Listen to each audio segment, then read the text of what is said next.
I present to you the most useless backpack to ever exist. This is the only spot you could store things in, and like maybe you could get 2 golf balls in there. It's a Shadow the Hedgehog plushie that editor Anita got me for my birthday. It's like the coolest thing that could possibly be owned by anyone. Well, actually, you know, this Kwite plush might be giving you some competition, Shadow. This is my YouTube's plush. If you've seen my videos recently, I've been nonstop about this, but these are limited time, and today is the last day you could get them. That's right, tomorrow, Tuesday, November 5th at 3 p.m. EST, this little Kwite is gone forever. And if you don't act now, he will die before you get to say goodbye. So yeah, first link in description if you want one. Hey, look at my little buddy, guys. Isn't he awesome? Hi again, guys. And if you ever thought that I wasn't able to make a video talking about nothing but Shadow the Hedgehog for longer than is reasonable, you have not been paying attention. Some people might think that because there's like, oh, there's not enough information to dump about Shadow. While others might just think that I specifically am incapable of shadow dumping. I find both of these thoughts very offensive, and you are in active danger if you've ever thought them. If you know, you know, I have been dropping dog whistles about how excited I am to see a little white girl get shot multiple times this year. Fictional, in the video game. They killed the little girl! Yeah! Yeah! And really, it's not because I take joy in the actual act, but rather because it's a core part of the character development of Shadow the Hedgehog. Shadow's story has so much history and lore weighing it down that the fan expectation was that Sega was never gonna try adding onto it ever again. Some people thought they'd never even acknowledge the existence of it, because making that work would be a hell of Sonic Team's own creation. But hey, we gotta put our hands up when we're wrong. We got a beautiful continuation of Shadow's story that paid homage and acknowledged the entire history of Shadow in so many different ways. That game was Shadow Generations. I don't know if you can tell, but I really liked it. And it basically kick-started my dormant Shadow autism that resurfaces about as often as the urge to play Minecraft with your friends for 2 weeks, then forget it exists until next year. Spoilers for everything Shadow-related, by the way. You know, just in case it wasn't obvious. Shadow Generations is my favorite Sonic game since Sonic Generations. And it's not even about Sonic. In fact, it's the spiritual successor to arguably the worst Sonic-adjacent game ever made. This is like taking candy from a baby, which is fine by me. That was from Shadow the Hedgehog's first headlining outing, Shadow the Hedgehog, the video game. And that's far from the craziest out-of-context thing he said in that game. And the context for most of them doesn't even really help that much.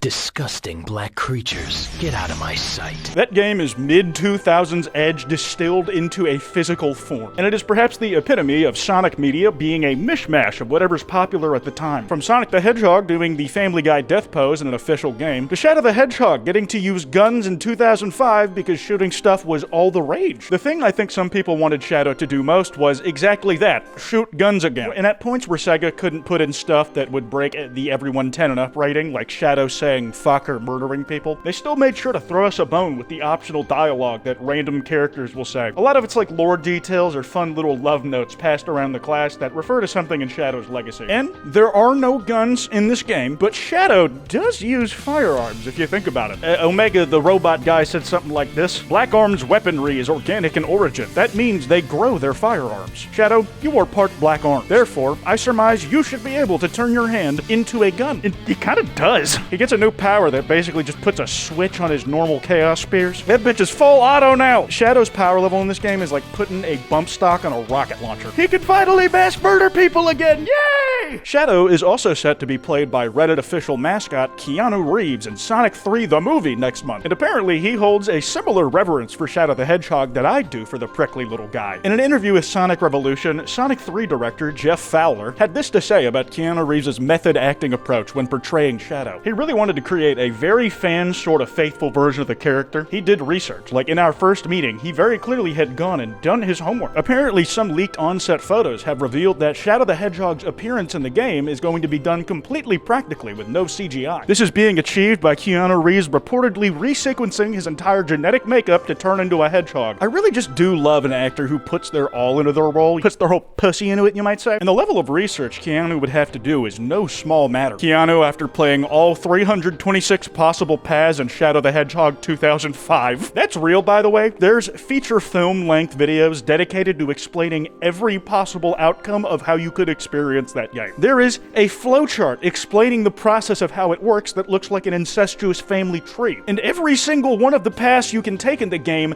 has a name. The writers were really in their bag with some of these because these go hard as shit. Path 144, one to succeed God. Path 266, I know the will of heaven. Path 323, Coffin of Memories. Path 260, Tears Shed by the Stars. Path 166, Journey to Nihility. Do I need to go on? There's so many more of these. I could do like a side video just talking about this. The names are so good. They could be UNSC ships in Halo. This whole year just kind of feels too good to be true. Shadow being the main course and 2 different meals within the span of like 3 months of each other. It's an election year, and I can't think of a person more deserving of Time's Person of the Year award than Shadow the Hedgehog. He'll get snubbed like always though, so I can settle with Sega themselves declaring 2024 the Fearless Year of Shadow. That's something Sega specifically did for me, by the way. They told me it was a consolation prize since it's the last year I can cling to the moniker of early 20s. I'm turning 25 next year, and my status will legally change to pushing 30. My connection with Shadow was also written in the stars. I realized I liked men on some level by stumbling onto random Sonato ship art as a 5th grader. And I'm being so serious, it wasn't gross stuff, they were just holding hands. My friends have designated me as the guy they send Shadow the Hedgehog memes to. And most importantly, my cat Smoke, she's sleeping in the background right now, her chest fur literally has the same little tuft that Shadow does. Like, if this whole thing isn't fate, I don't know what is. Jokes aside, the most interesting thing that comes from Shadow is his honest-to-God characterization. Listen, man, I know we're talking about character writing in the context of Sonic characters, but you gotta believe me, this shit is gas! I feel like the general perception of Shadow is either as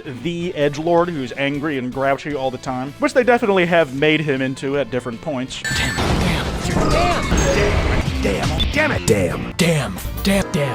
Or people think Shadow is just a complete emo who's sad all the time. This is closer to what the little guy is all about, but in my opinion there's more. He is the most complexly written character in Sonic lore. I definitely don't say that just because he's my favorite or anything. No, Shadow is neither a raging monster or just a sad boy outwardly depressed all the time. He's more of a stoic, Sigma male type shit. That motherfucker is sad as hell for sure. They put that guy through a personally tailored hell every half a decade, but the way he does not usually show shit on his face about it would make Marcus Aurelius proud. Shadow has a tragic backstory, but he spends a lot more time running from his past than wallowing in it. And to be fair, it's not much he can do about it, at least not till this new game, or if he used time travel. We're getting ahead of ourselves. The thing is, when he was first conceived in a lab, he was not always this way. He was apparently once a bubbly version of himself, and he's changed so much that even the people in his past that drove his actions now don't recognize the modern version of him in his current candor. Where did you learn to fight like that? Rim, are you alright? There has been one instance across all time where Shadow is an unabashed hater through and through, in a way that persists across every reality. Shadow just fucking loves playing volleyball with Tails, and by with Tails I mean using him as the ball. It's like in every scene they've ever shared, Shadow finds an excuse to beat the brakes off this literal 8-year-old. Nice work! Now, thanks to a video by a creator named Pariah695, I realized a connection with Shadow's character that was staring me in the face, but I missed because I'm media illiterate. Shadow's story is actually a retelling of the Bible. I mean, kind of, but for one, he's literally made from the DNA of... And I am the devil from the Bible, so I don't know. You know, that's Black Doom, who kinda gave birth to Shadow in a way. And yeah, he is just like Sonic Universe Satan. And this other guy, Gerald Robotnik, is the dude who designed Shadow. He made a deal with Doom in his desperation to create an immortal, ultimate life form to try and save his granddaughter from her incurable disease. Gerald is the human part of Shadow's creation, and Doom is like the Hellspore. With a Faustine bargain that Robotnik made with Black Doom was to agree to let Shadow essentially be Black Doom's Antichrist. That Shadow would be the herald of the end times when Black Doom invaded Earth, i.e. the Rapture. Shadow's original motivation in Sonic Adventure 2 was to fulfill Maria's last wish as she died, which he misremembered as her asking him to kill all humans on some SCP-5000 ship. But later Shadow realizes, fuck me, I just made the whole connection. She wanted me to help give them a chance to be happy. This is best summarized in this short educational video by YouTuber Jet. She loved humans so much, until one of them killed her, and then she decided I should kill them all. Stay out of my way. I have to fulfill my promise. Okay, so I just remembered that what Maria actually said was, give them a chance to be happy. I'm going to do what Maria would have wanted me to do. That's the spirit? I'm going to kill myself. Now, in the Sonic Adventure 2 interpretation, which came out before Shadow the Hedgehog's own game, Gerald Robotnik was the one who wanted Shadow to destroy the world, as a revenge on all of humanity for killing his granddaughter. Shadow's the Antichrist, yada yada. But in a twist, it ends up with Shadow not being the Antichrist. It is instead the Bio-Lizard, the failed prototype Jared made of the ultimate life form, who ends up trying to crash the space colony Ark into the Earth. The Bio-Lizard is actually the false prophet, masquerading as the true ultimate life form. Meanwhile, Shadow the Hedgehog is the real deal Jesus. In Sonic Adventure 2, Shadow sacrifices himself in order to save the world, effectively dying for humanity's sins. The sin of killing Maria that Gerald Robotnik sought retribution on all Earth for. And going even further, Shadow ends up not actually being dead, and in a way, he arose again. Now fast forward, in the much maligned Sonic 06, a very bad game with some baller lore including hedgehogs making out with humans, and Shadow's primary foe in the story being Mephiles the Dark. Similar to how Shadow is a kind of dark, tragic reflection of Sonic, Mephiles is an even darker reflection of Shadow. He mimics the form of Shadow the first time they ever meet in the game, and his damage was basically that he got hyper-fixated on Shadow after Shadow went back in time later in the story to trap Mephiles in a magic dildo prison. Sonic lore is very accessible. Now, Mephiles' name comes from a few points of inspiration, like Memphis, Tennessee, home of the Bass Pro Pyramid, but also Mephistopheles, the demon in the folklore story Faust, where a guy makes a deal with the devil to get superpowers and shit, but ends up being damned for eternity because of it. Mephiles' whole shtick throughout the game is trying to convince Shadow to completely abandon his morality. He's like, Shadow was done so dirty by humanity all his life, and he's trying to tell Shadow that humans are gonna keep doing this. They'll still turn on you, even if you're using your powers to protect them, man. Shadow's creation was the result of a Faustian bargain that Gerald Robotnik made with Black Doom. He literally uses the word in the game. And now Shadow is the one on the receiving end of such a similar dynamic. Like, this Bible shit writes itself. The first time Mephiles shows Shadow a future where humanity turns on him, the visual he uses is literally Shadow nailed to a cross. Okay, nailed to the cross is an exaggeration, but he is T-posing. Shadow grapples with that temptation, but as he had in the past, he overcomes this sin, and he vows to fight for what he believes in, no matter the cost to him. He's a figure straight out the New Testament. You can't tell me I'm wrong. This, of course, naturally led him to spitting straight scripture in the moment that he achieved this moral triumph. Why fight at all? Why risk your life for those who will persecute you later? If the world chooses to become my enemy, I will fight like I always have.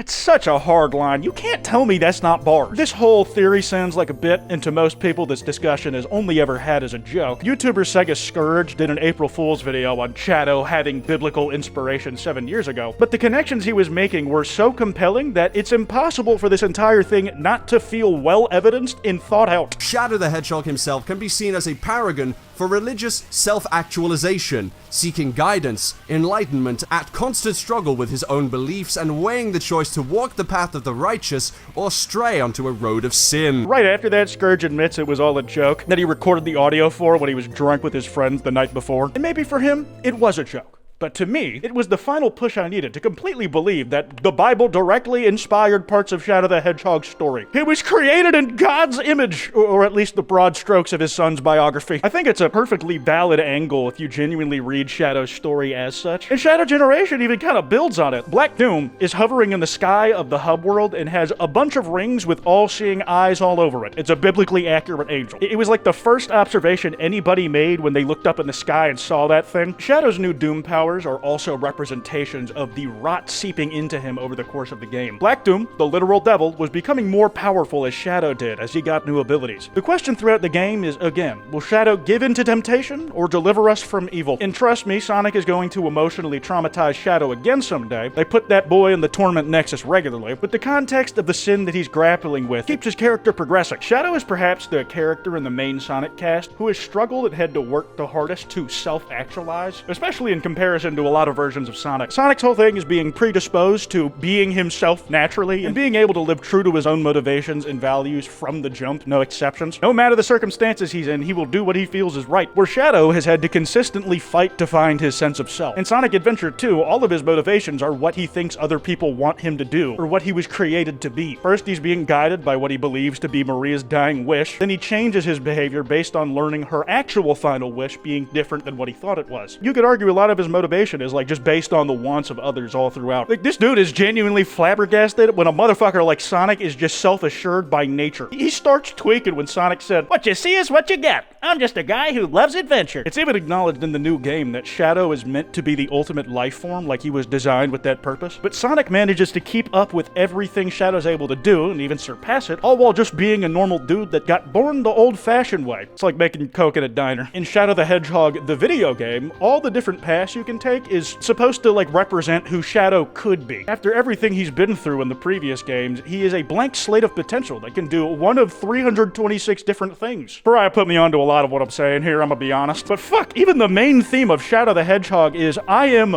all of me. And it specifically has ellipses between the I am and the all to signal the hesitation. Shadow says, "I'm Shadow," but what being Shadow meant at the time was unclear. The branching paths in the game were a mechanic that is directly representative of the game thematically. It's really cool stuff, man. Only the game didn't suck. And going back to Sonic 06, we see Shadow is finally the guy that someone else, Nephilis in this case, wants to be. Like, Shadow looks at Sonic and he's like, how does he have what he has? I want it. But in this game, Shadow's come more into his own than ever before. He's making his own decisions based off his own personal motivations instead of like what other people are telling him like he had in every game before it. Just ignore that he's a Fed in this one and working for the same organization that killed Maria. He is the closest to being the type of hedgehog he was soy-facing over Sonic already being than ever before. Sonic and Shadow's growing emotional maturity is like the only time that they are like twing, like in that game. I think someone said it, but it might be the first mainline game these two chumps shared where they don't fight each other or have a boss encounter. A lot of what I'm saying here was covered in much greater and well thought out detail by Chari5. They made a video talking about all the bosses that Shadow ends up fighting in Shadow Generations, where every one of them, Sonic included, is a reflection of the kind of person Shadow could have been. And contrasting that boss with Shadow tells you something about both characters. It's a great watch. And hey, if we're making allegories to fixtures and culture whose enemies are dark reflections of themselves, I feel like the most prominent one that comes to mind is Batman. And oh, would you look at that, they're an official Sonic and Justice League crossover. And guess who is Batman? It's Shadow. Man, what a great year to have the specific type of autism that I do. This is barely scratching the surface of all the unique cultural connotations that Shadow has, like loving Latinas, and that could really be its whole own video. Perhaps I'll hold it over your head like a carrot on a stick as pressure to make this video do well. That's all I got. If you're interested in all of this lore stuff specifically, definitely check out the videos I mentioned here. There were a lot of fun watches, man. I know it's just like funny hedgehog game, but trust, the writing is gas. It doesn't care that the concept of Sonic characters is goofy as hell. It takes itself serious anyways, and sometimes it's baller because of it. Anyways, this has been Kwite, and I am